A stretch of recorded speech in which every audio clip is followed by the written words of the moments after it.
صحیح بات تو یہ ہے کہ حضرت مولانا مفتی شفیق صاحب فلاحی دامت برکاتہم العالیہ کی اتنی پرمغز نصائح اور خطاب کے بعد نہ کچھ پڑھنے کا وقت ہے نہ کچھ سنانے کا وقت ہے، جلسے کو یہیں ختم کر دینا چاہیے۔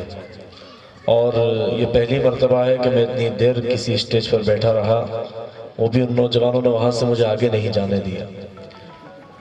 لیکن اب درخواست ہے کہ کچھ آخری وقت ہے، زیادہ فرمائشیں نہ کی جائیں، اور وقت بہت زیادہ ہو چکا ہے۔ زیادہ لمبے جلسے ہوں تو ان سے نقصان یہ ہوتا ہے کہ پھر فجر کی نماز میں مسجدیں خالی ہو جاتی ہیں۔ میں بغیر کسی تمہید کے ایک مطلب 2 شعر پڑھتا ہوں۔ حضرت مفتی صاحب کا خطاب ہو رہا تھا، بہت سارے اشعار والدین کی عظمت کے حوالے سے ذہن میں آ رہے تھے۔ کچھ ایسے کلام کا انتخاب کرتا ہوں، شاید آخری وقت ہے، یہ قبول ہو جائے۔ آپ کی فرمائشیں جذباتی کلام کے لیے ہیں، آپ اپنے جذبات اپنے پاس رکھیں۔ جو کچھ پڑھ رہا ہوں اب یہ بھی نہیں کہوں گا آپ سبحان اللہ کہیں، ماشاءاللہ کہیں، خاموشی کے ساتھ بس آخری وقت ہے کچھ سن لیں تو میرا پڑھنا بھی یہاں پر کچھ کام آ جائے۔ مطلب پڑھتا ہوں، سماعت کریں آپ۔ ان پہ پڑھیے درود کثرت سے،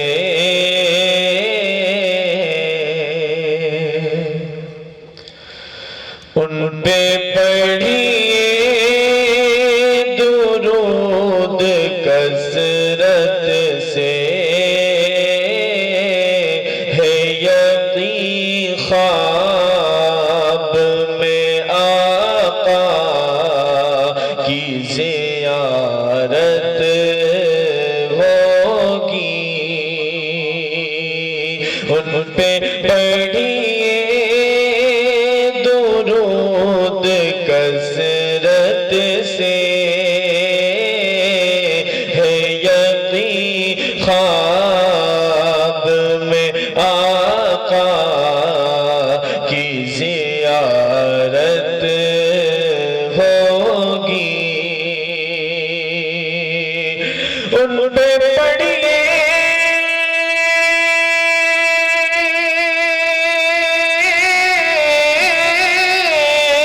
درود کثرت سے، ہے یقین خواب میں آقا کی زیارت ہوگی۔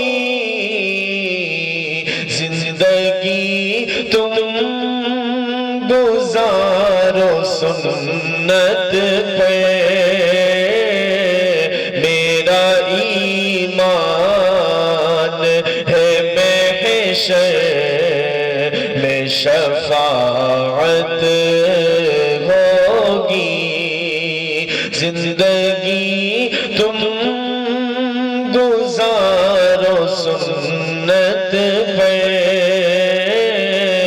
میرا ایمان ہے محشر میں شفاعت ہوگی۔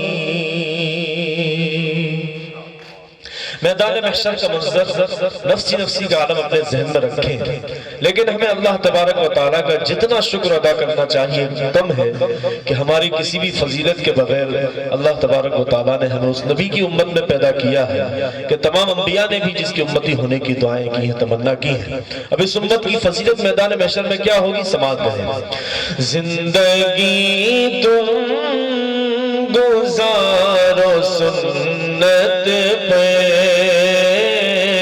میرا ایمان ہے محشر میں شفاعت ہوگی۔ سب نبی حشر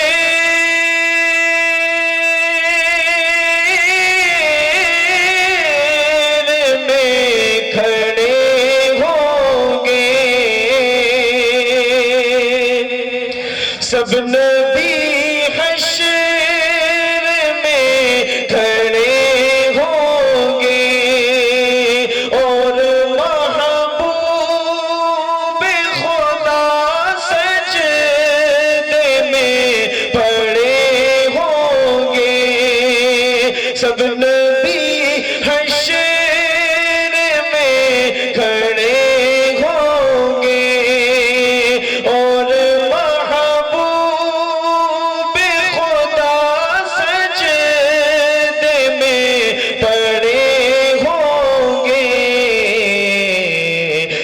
سے پہلے جو بخشی جائے گی میرے سرکار دو عالم کی وہ امت ہوگی سب سے پہلے جو بخشی جائے گی میرے سرکار دو عالم کی وہ امت ہوگی۔ اب وہ شعر جس کے لیے میں نے اس کلام کا انتخاب کیا حضرت مفتی صاحب بیان فرما رہے تھے اور میرے ذہن میں یہ آیا کہ میں یہیں سے شروع کروں۔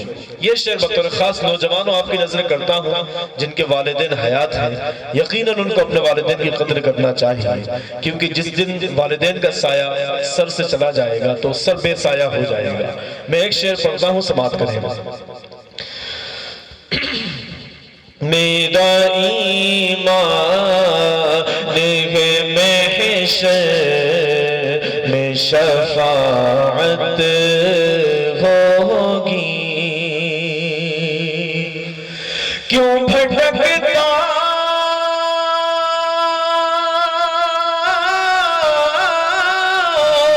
ہے جھوٹی چوکھٹ پہ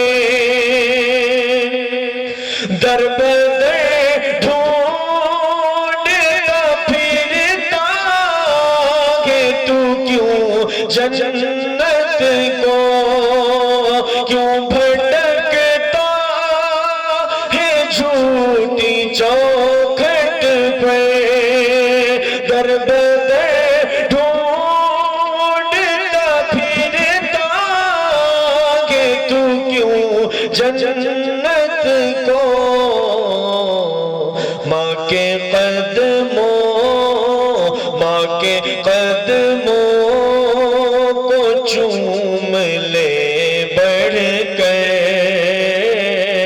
ماں کے قدموں کے ہی نیچے تیری جنت ہوگی ماں کے قدموں کو چوم لے بڑھ کر ماں کے قدموں کے ہی نیچے تیری جنت ہوگی۔ اس کلام کو یہیں ختم کرتا ہوں۔ مجھے جہاں کہیں دعا سے پہلے کچھ پڑھنے کا موقع ملتا ہے۔ ایک سلام ہے ڈاکٹر نواز دیوبندی صاحب کا۔ مجھے حضرت مولانا سید عاصم صاحب دامت برکاتہم العالیہ نے حکم دیا ہے کہ جہاں کہیں دعا سے پہلے کچھ پڑھنے کا موقع ملے تو یہ سلام پڑھا جائے۔ میں اس کے چند اشعار پڑھ دیتا ہوں، پھر حضرت مفتی صاحب انشاءاللہ دعا کرا دیں گے۔ مصطفیٰ مصطفیٰ منبع الصفا سید الانبیاء مشعر فی الوفا كان في عطفه لليتامى دفاعا قلبي له فهو شوقا إليه ليس أرجو سوى شربة من يدي الصلاة عليه والسلام عليه للسماء ارتقى فأتى بالنقى وغدا وجهه نيرا مشرقا كان من عفوه حين حان اللقاء قال فلتذهبوا أنتم طلقا حق کے دلدار کو شاہ ابرار کو حق کے دلدار کو شاہ ابرار کو میرے سرکار کو سب کے غم خار کو، میرے سرکار کو، سب کے غم خار کو السلام السلام السلام السلام السلام السلام السلام السلام۔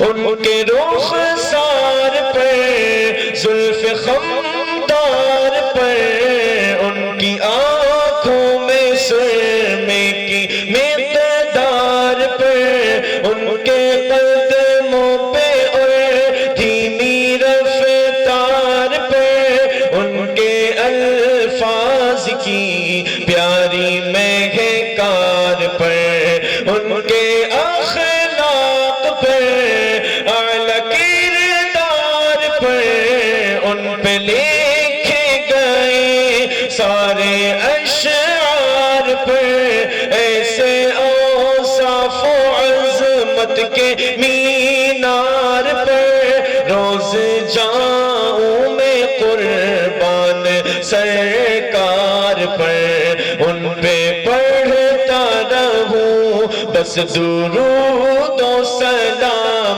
السلام السلام السلام السلام السلام السلام السلام السلام السلام السلام السلام السلام۔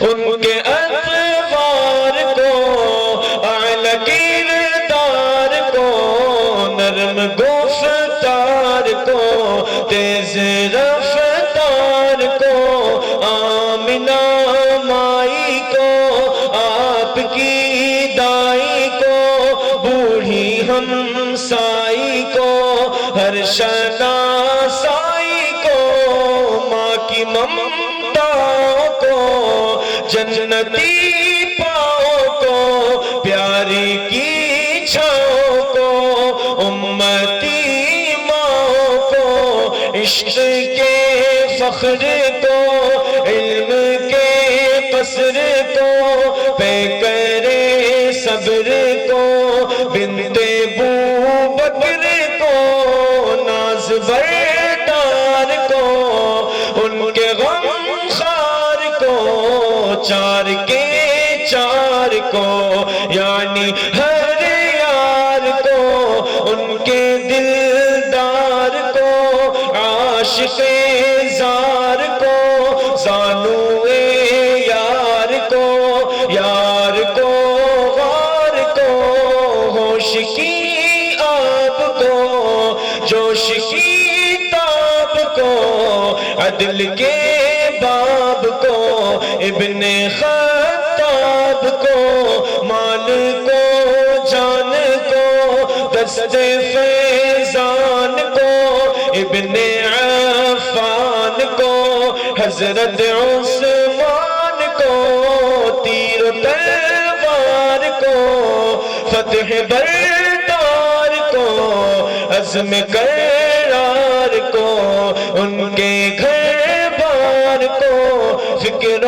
احساس کو، ان کے الماس کو، علم کی پیاس کو، ابن عباس کو، ان کے جانباز کو، ایک دم ساز کو، حبشی انداز کو، اجلی آواز کو، ایک سوخندان کو، ایک ثنا خان کو، نعت کی شان کو، یعنی حسان کو، السلام السلام السلام السلام السلام السلام السلام السلام۔ شاہ ذی شان کو، شان قرآن کو، رب کے مہمان کو، جزو ایمان کو، السلام السلام السلام السلام السلام السلام السلام السلام